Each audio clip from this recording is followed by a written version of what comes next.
నమస్తే, welcome to our channel. నేను సిరి. గత ప్రభుత్వం చేసిన దౌర్జన్యాలు మనం ఎన్నో చూసాము. అందులో అయితే భూ కబ్జాలు అయితే చాలా చూసాం. ఇందులో అయితే ఇప్పుడు ప్రముఖంగా వినిపిస్తున్న పేరు కొడాలి నాని గారి పేరు అయితే వినిపిస్తుంది. అందులో 50 కోట్లు తను ఏదైతే కబ్జాకి గురి చేశారో, అంటే తను లాక్కున్నాడో ఆ భూమిని ఇప్పుడు సీజ్ చేస్తున్నట్టు కూడా వార్తలు వస్తున్నాయి. మరి ఇందులో ఎంతవరకు వాస్తవం ఉంది ఏంటనేది మనకి వివరించడానికి మనతో పాటు ఉన్నారు ప్రముఖ సీనియర్ జర్నలిస్ట్ జగదేవ్ గారు. నమస్కారం సార్. సార్, ఇప్పుడు చూస్తుంటే కొడాలి నాని గారు ఏదైతే భూ కబ్జా చేశారో అది 50 కోట్ల విలువ అయింది అని చెప్పేసి వార్తలు వస్తున్నాయి. దాన్ని ఇప్పుడు సీజ్ చేశారన్నట్టు కూడా మరి వార్తలు వస్తున్నాయి. నిజంగానే సీజ్ చేస్తే మరి అది ఎవరైతే ఓనర్స్, నిజమైన ఓనర్స్ ఉన్నారో వాళ్ళకి ఇచ్చే అవకాశం ఉందంటారు. మరి ఏంటి అసలు? సీజ్ చేయలేదు. ఎవరైతే హక్కుదారులు ఉన్నారో వాళ్ళు విడిపించుకునే ప్రయత్నం చేస్తున్నారు.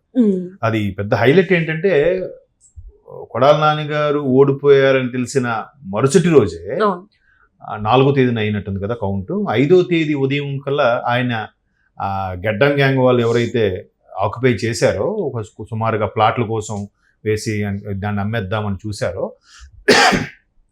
అటువంటివన్నీ కూడా వీళ్ళు ప్రొక్లైన్లో తెల్లి మొత్తం పడగొట్టేసి అక్కడ జెండా పాతేసి వచ్చారు స్థానికులు, కొంతమంది ఆ హక్కుదారులు ఎవరైతే ఉన్నారో వాళ్ళు. అంత ధైర్యం ఎలా వచ్చింది? ఓడిపోయిన తర్వాత ఆ రోజు వెనుగండ్ల రాము గారు గెలిచారు గుడివాడ. ఆ రోజు సాయంత్రం ఆయన వెళ్ళి కలిసి, అయ్యా ఇట్లా ఉంది వీటన్ని చెనపడాలంటే, నేను వచ్చాను కదా, ఇంకెందుకు మీ భయం, నేను చూసుకుంటానండి అని ఒక్క మాట చెప్పాడు అంతే. వీళ్ళు ఇంకా నెక్స్ట్ డే ఇంకా మరి ఏ గ్యాంగు లేదు, ఏ రుబాబు లేదు, ఏమీ లేదు. మరి ఇన్ని మాట్లాడతాడు. మొన్న కూడా మాట్లాడాడు ఆయన వైజాగ్ ప్యాలెస్ కోసం, ఋషికొండ ప్యాలెస్ కోసం. ఊరంతా, ప్రపంచం అంతా ఏమైనా కోడే కూస్తుంది. అది జగన్మోహన్ రెడ్డి గారు ఆయన ఉండడానికి నిర్మించుకున్నట్టుంది తప్ప ప్రభుత్వం ఉంది నిర్మించినట్టుగా లేదు. బట్ ప్రభుత్వం సొమ్మును ఉపయోగించి ఆయన నిర్మించాడు అని చెప్తున్నారు ప్రపంచం అంతా. నేషనల్ మీడియా కూడా అదే చెప్తుంది. ఈయన వచ్చి పెద్ద ఇదిలాగా, ఆ జగన్మోహన్ రెడ్డి ఆస్తి కాదు కదా, ఎవడు చెప్పాడు నీకు అని మళ్ళీ అదే పద్ధతి. ఆడు ఈడు చంద్రబాబు నాయుడిని సింగిల్ మాట్లాడుతూ అలాగే మాట్లాడుతున్నాడు ఆయన. ఇంకా మరి ఆయన ఇంటి మీదకి దాడికి వెళ్ళినప్పుడు, కోడిగుడ్లు వేసడానికి వెళ్ళినప్పుడు, టీడీపీ కార్యకర్తలు రాళ్ళదాడి చేసినప్పుడు అప్పుడు కూడా బయటకు వచ్చి ఇలాగే మాట్లాడొచ్చు కదా. అంతే కదా. మరి ఈ పౌరుషం, సింహం, ఇవన్నీ సింహాలు కదా. అవన్నీ అంటే ఊరకొక్కలని పాపం వచ్చాయని అంటున్నారు కదా స్టేట్మెంట్. ఇప్పుడు రావచ్చు కదా సింగిల్ గా బయటికి. ఎందుకు రాలేదు? అంటే వీళ్ళు తప్పులు చేయకుంటే, ఎవరికి అన్యాయం చేయకుంటే వచ్చి ప్రజల మధ్యలో నిల్చొని గట్టిగా ధైర్యంగా మాట్లాడొచ్చు కదా. ఆ ప్రజలు నీకు సపోర్ట్ ఇస్తారు కదా. ఎందుకు ఇవ్వలేని పరిస్థితి వస్తుంది? కాకపోతే మేము ఇంకా బతికే ఉన్నాం, మేము మనుగడలో ఉన్నాం అని చెప్పేటట్టుగా బయటకు వచ్చి నుండి వాళ్ళ మనుషులతో 2-3 ఉంటుండగా నిలబడి ఏదో ప్రెస్ మీట్ పెట్టడం, ఇది చేయడం. అంటే మిగతా కార్యకర్తలకు కూడా రెచ్చగొట్టేలాగా, బాబు మేము ఉన్నాం, ఏమి ఇదైపోలేదు అన్నట్టుగా. సరే అయింది. అది అయిన తర్వాత ఇంకోటి శరత్ థియేటర్ అని ఒకటి ఉందంట. అది 2019 కరోనా ముందే ఇప్పుడు మూసేశారు సరిగ్గా. అంటే ఈ మధ్యన చిన్న చిన్న థియేటర్లను కూడా చాలా కళ్యాణ మండపాలు కానీ, ధాన్యం మిల్లు కానీ మారిపోయాయి. మీరు అబ్జర్వ్ చేసే ఉంటారు. థియేటర్ కాస్ట్, మెయింటెనెన్స్ ఇవన్నీ భరించలేక, ఎందుకంటే గవర్నమెంట్ కూడా కొన్ని దగ్గర సబ్సిడీ సరిగ్గా ఇవ్వక ఇవన్నీ జరిగాయి. సో ఆ థియేటర్లో మెల్లగా పార్టీ ఆఫీసులో పాగా వేసి వాళ్ళు బ్యానర్లు కట్టుకొని అన్ని హంగామా చేశారు. అయితే ఈయన ముందు నుంచి కూడా ఎమ్మెల్యేగా గెలిచిన దాఖలాలు ఉన్నాయి కాబట్టి సో ఎవరేం మాట్లాడలేకపోయారు. ఇప్పుడు 14 నుంచి 19లో కూడా ఆయన ఎమ్మెల్యేగా ఉన్నా ఇంత దూకుడు లేదు కదా. నోటుకు వచ్చినట్టుగా ఆడ సన్నాసి, ఆడ 420 యాదవ ఇలా మాట్లాడింది ఏం లేదు కదా. సో అప్పుడు మాట్లాడలేదు కాబట్టి సరే ఎమ్మెల్యేగా ఉన్నాడు. వీళ్ళు కూడా అంతగా పట్టించుకోలేదు. నిజంగా గత 5 ఏళ్ళలో వైసీపీ చేసిన ప్రక్రియ కానీ, 14 నుంచి 19 టీడీపీ అలా ప్రవర్తించుంటే 19లో వైసీపీ వచ్చేది కాదేమో, రాష్ట్రం ఇంత వెనక్కి వెళ్ళిపోయేది కాదేమో. కాకపోతే వీళ్ళు అది పట్టించుకోవాలి. ఇప్పుడు కూడా గవర్నమెంట్ వాళ్ళు వచ్చినా కూడా ఏం చేయలేదు, చర్యలు లేవు కాబట్టి వీళ్ళు ఎంత బయటకు వచ్చి ధైర్యంగా ఇలా మాట్లాడుతున్నారు. ఆ వైజాగ్ ప్యాలెస్ ఆయనదేం చెప్పలేదు, ఆయనదని ఎవరూ చెప్పలేదు. ఏ నేషనల్ మీడియా కూడా జగన్మోహన్ రెడ్డి దాని ప్యాలెస్ అని ఎవరు చెప్పలే. జగన్మోహన్ రెడ్డి ధనాన్ని, ప్రభుత్వ ఆస్తిని దుర్వినియోగపరిచాడనే చెప్పారు అందరూ. అది మొదట ఆయనకి అర్థమైందో లేదో. సో దాన్ని కూడా పాజిటివ్గా మాట్లాడుతున్నారు. అలాగే ఇప్పుడు మళ్ళీ శరత్ థియేటర్ విషయంకి వచ్చేసరికి మెల్లగా బ్యానర్లు కట్టి, సరే ఎమ్మెల్యేగా ఉన్నారు కదా అని ఎవరేం మాట్లాడలేకపోయారు. ఎవరో అన్నదమ్ములు ఆస్తి పంచుకున్నారు, కొంతమంది అమ్ముకున్నారు, కొంతమంది సరే మంచి రేట్ వస్తుంది కదా అనుకున్న వాళ్ళు 50 కోట్ల విలువ చేసే ఆస్తిని వీళ్ళు మెల్లగా కబ్జా చేసి మసిపూసి మారేడుగా చేయాలని ప్రయత్నం చేశారు. ఎప్పుడైతే గవర్నమెంట్ మారిందో మళ్ళీ ఆ ప్రొక్లైన్లతో ఇంతకుముందు ఆ స్థలాన్ని ఎలాగైతే మళ్ళీ ఎవరు హక్కుదారులు వాళ్ళు సంపాదించుకున్నారో వాళ్ళే ఇప్పుడు కైవసం చేసుకునే పరిస్థితి ఉంది. చూసారా? ఇంకా ఇవి ఇంకా మచ్చుకి ఏది సరిగ్గా ప్రమాణ స్వీకారం జరిగి పట్టుమని వారం రోజులు కూడా అవ్వలేదేమో నాకు తెలిసి 14 ఇప్పుడు మనం చేశారు 12 తారీఖున చేశారు. 12 ఇప్పుడు చేశారు. ఉమ్. అంటే ఇంక ఇవాళ 21 మహా అయితే 10 రోజులు కూడా అవ్వలేదు, రేపు 10 రోజులు. సో ఇన్ని బయటకు వస్తుంటే ఇంకా నెల రోజులాగైతే ఇంకెన్ని వస్తాయో. అంతెందుకమ్మా, శ్రీకాకుళం జిల్లాలో కూడా ధర్మాన ప్రసాదరావు గారి యొక్క ఆస్తిని ఎక్కడ నుంచో కడప నుంచి వచ్చేవాళ్ళు ఇక్కడ కబ్జా చేశారన్నట్టు కూడా అవును. ఆయన ఎవడయ్యా అని చెప్పి ఓపెన్ గా మనది మనవాళ్ళు ఇలా చేసుకుంటే పరిస్థితి ఏంటని కూడా ధర్మాన ప్రసాదరావు గారు మాజీ మంత్రి ఉమ్. వాపోయిన సందర్భాలు ఉన్నాయి. అంతెందుకు పంచ్ ప్రభాకర్ అనే వ్యక్తి వైసీపీకి కరడుగట్టిన కార్యకర్త, అభిమాని. అవును. ఆయనకి ఏ పార్టీ నుంచి ఏ లాభం ఉండదు, ఏ లబ్ధి చేకూరలే. బట్ ఆయన ఒక ఎన్ఆర్ఐగా ఉంటూ ఒక అమెరికాలో ఉంటూ అక్కడ ఆయన సొంత డబ్బులతో అందరినీ మొబిలైజ్ చేసి జగన్మోహన్ రెడ్డిని మనం గెలిపించుకోవాలని చెప్పి ఆయనే కౌంటింగ్ అయిన 2019లో కూడా కౌంటింగ్ అయినప్పుడు ఒక హాల్ బుక్ చేసి పెద్ద ప్రొజెక్టర్ పెట్టించి కౌంటింగ్ చేసి సెలబ్రేషన్ చేసి వాళ్ళందరూ పార్టీలు ఇచ్చి అటువంటి అభిమాని దగ్గర స్థలం కూడా మీరు కాజేశారు. లాస్ట్ గా ఆయన కూడా ఆయన తిట్టాడు. కూడా తిట్టాడుగా. జగన్మోహన్ రెడ్డి గారు దీని మీద మీకు దృష్టి పెట్టాలి, కనీసం మీరు పట్టించుకోకపోతే ఎలా అన్నాడుగా.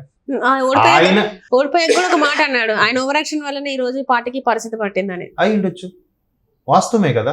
ఇప్పుడు ఆయన లాంటి ఫ్రెండ్స్ ఒక 15 మంది కలిసి ఒక దగ్గర స్థలం కొనుక్కుంటే దాని మీద పోనీ మీకు అభిమాని కదా వైసీపీ పంచ్ ప్రభాకర్ అనే వ్యక్తి, ఆయనకి ఎవ్వడు సపోర్ట్ ఇవ్వకపోయినా జగన్మోహన్ రెడ్డి కోసం గుండెలు బాదుకుని చొక్కాలు చించుకున్నాడు. మరి అటువంటి వాడు కూడా మీరు ఇచ్చిన ప్రాధాన్యత పోని కింద స్థాయిలో తెలియదు. మరి మీరు చూడాలి కదా, పైన ఉన్నాయి చూసుకోవాలి కదా. నా పథకాలే నా ముఖం పెడితే, నా ఫోటో పెడితే అసలు కుక్క కూడా గెలిచేస్తుంది అనే కాన్ఫిడెన్స్ ఏందమ్మా? ఇది ప్రజాస్వామ్యం అనుకున్నారా, రాచరికం అనుకున్నారా చెప్పండి. అలాగా మొత్తానికి ఇట్లా కబ్జాలన్నీ ఒక్కొక్కటిగా. ఇప్పుడు ఇంకోటి వైజాగ్ క్యాపిటల్గా కూడా పెట్టడానికి అసలు ఋషికొండ ప్యాలెస్ క్యాపిటల్ కాదు, క్యాపిటల్ పేరు చెప్పి దందా చేసుకున్నారనే వార్తలు అయితే చాలా విన్నాం, చాలా అక్కడ. చూసాం. అందుకే సిఎస్ అంటే ఇంతకు ముందు అంటే జవహర్ రెడ్డి గారు అందుకే అది అసైన్ భూములని Yes. తీసేసుకుంది తక్కువ రేట్ కి అని చెప్పి, ఆ జీవో కూడా Yes. పాస్ చేసింది అందుకే అని చెప్పేసి కూడా Yes. వార్తలు వచ్చాయి. ఎస్ కరెక్టే కదా. దాన్ని ఒక జనసేన నాయకుడు మూర్తి యాదవ్. మూర్తి గారు కరెక్ట్గా చెప్పారు కదా. దమ్ముంటే సవాళ్ళకి ఛాలెంజ్ గా నీకు పత్రాలని చూపిస్తారంటే ఏం మాట్లాడలేదు. వాళ్ళ కొడుకు గురించి మాట్లాడారు, తన గురించి మాట్లాడారు. ఇక్కడ కూడా స్పందించకపోగా ఎందుకమ్మా? పరువు నష్ట దావా వేస్తాను, పోలీసులను కేసు పెడతానని చెప్పేసి దానికి కూడా రెస్పాండ్ అయ్యారు. పోనేమండి ఆయన అది వచ్చారా లేదే, తేలికుటుంబం దొంగలా సైలెంట్ అయిపోయారు. అమ్మ వైజాగ్ క్యాపిటల్ చాలా మందికి ఇష్టం లేకపోవడానికి కారణం ఏంటంటే వైజాగ్ సహజ సిద్ధంగా దాన్ని బట్టి అదే అభివృద్ధి చెందుతుంది, సహజ వనరులు ఉన్నాయి, ప్రకృతి సంబంధించిన అందమైన ఇవి ఉన్నాయి. ఇంకేం కావాలి? ఒక కొత్త సిటీ డెవలప్ అయితే బాగుంటది కదా. వైజాగ్ ఇంత సుందరమైన నగరం, దీన్ని ఎట్లా మనం కబ్జా చేసుకోవాలి, ఇదే కాన్సెప్ట్. దేన్ని డెవలప్ చేస్తే ఇంకా ఎక్కువ మనీ వస్తాయి కదా. ఆల్రెడీ డెవలప్ అయిన దాన్ని డెవలప్ చేయడం. మాకు డెవలప్ అయితే మీరందరూ మాతో పాటు సమానం కూర్చోరా? ప్రజలందరూ కూడా, ప్రజలందరూ అలాగే ఉండాలి, నేను ఇక్కడే ఉండాలి.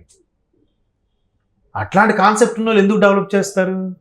ప్రజల కోసం ఆలోచించే వాళ్ళు అయితే చంద్రబాబు నాయుడు కూడా తెచ్చిన కంపెనీలో పేర్లు మార్చి అక్కడ ఉంచడం ఏదో చేసి ఉండేవారు, చేయలేదుగా.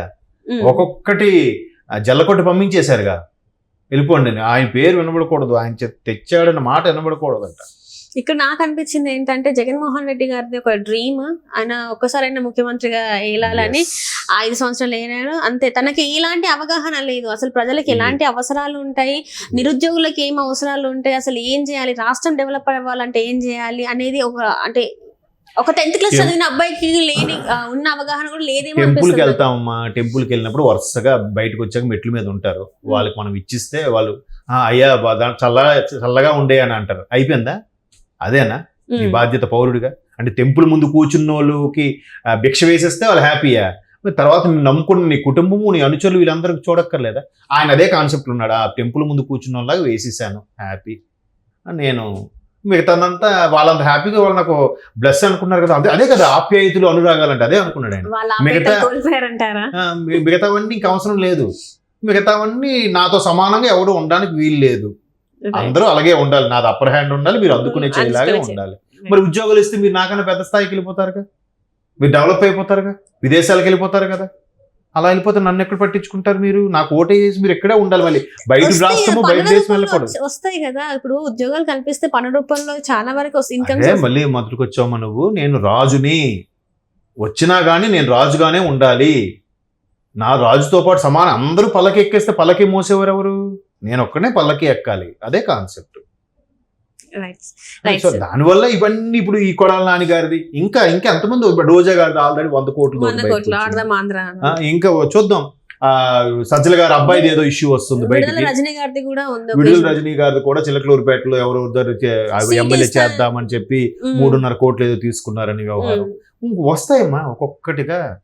సజ్జల గారి అబ్బాయిది ఏదో ఇష్యూ నడుస్తుంది, సజ్జల భార్గవది సోషల్ మీడియా ఏదైతే ఉందో అది ఇంకా వెయిట్ చేయండి. ఇంకా చెప్పాను కదమ్మా, ప్రమాణ స్వీకారం జరిగి 10 రోజులు అవ్వాలి. ఇప్పుడు ఏమంటారు, ఇవన్నీ పక్కన పెట్టి కక్ష సాధింపంట.